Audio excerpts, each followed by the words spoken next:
আসসালামু আলাইকুম রহমতুল্লাহ। প্রিয় দর্শক, আপনারা স্ক্রিনে দেখতে পাচ্ছেন আজকে বাইতুল মোকাররমের উত্তর গেটে জামাত সহ 11 দলের যে আন্দোলন ছিল, বিক্ষোভ মিছিল ছিল, প্রিয় দর্শক সেই দৃশ্য আপনারা দেখতে পাচ্ছেন।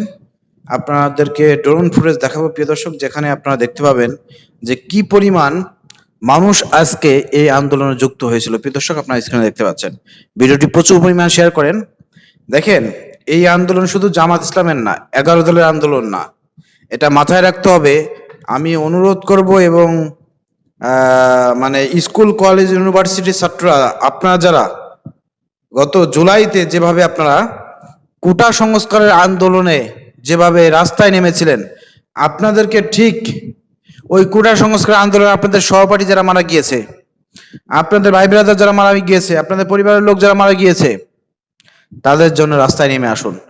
আজকে দেখুন, সেই জুলাই আজকে বাদ হয়ে যাচ্ছে, সেই জুলাইয়ের চেতনা ধ্বংস হয়ে যাচ্ছে, সেই জুলাইয়ের কোনো কিছুই থাকতেছে না। তো আপনারা কি চান আপনাদের যেসব ভাই ব্রাদার, বন্ধু বান্ধব, আত্মীয় স্বজন, স্কুলের সহপাঠীরা জীবন দিল, তাদের এই জীবনটা বৃথা হয়ে যাক?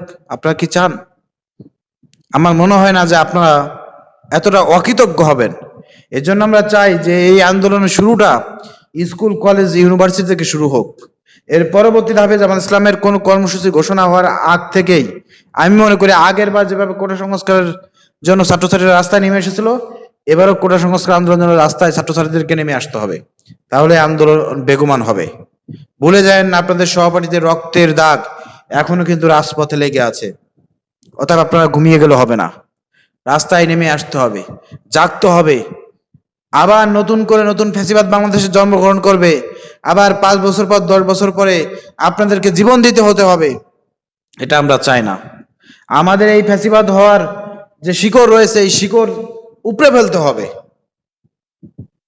এই জন্য আসুন, আন্দোলনে নেমে আসুন। সবাইকে অনুরোধ করবো, আন্দোলনে শরিক হন। আগামীতে বাংলাদেশ যাতে ফ্যাসিবাদ না হয়ে উঠতে না পারে, সেই রাস্তা বন্ধ করতে হবে। ঠিক আছে? এই জন্য সবাইকে আহ্বান জানাবো। ইনশাআল্লাহ প্রিয় দর্শক, জামাত ইসলামী সহ 11 দলের ডাকে আজকে যে পরিমাণ লোক সাড়া দিয়েছে, আগামীতেও আন্দোলন সংগ্রামে ইনশাআল্লাহ দেশের জনগণকে সাথে নিয়ে জনগণের এই 70% ভোটের যে জোড়াই সনদ রয়েছে, গণভোট রয়েছে, এটা বাস্তবায়ন করা হবে ইনশাআল্লাহ। প্রিয় দর্শক, ভিডিও শেয়ার করে সবাইকে দেখার সুযোগ করে দেন।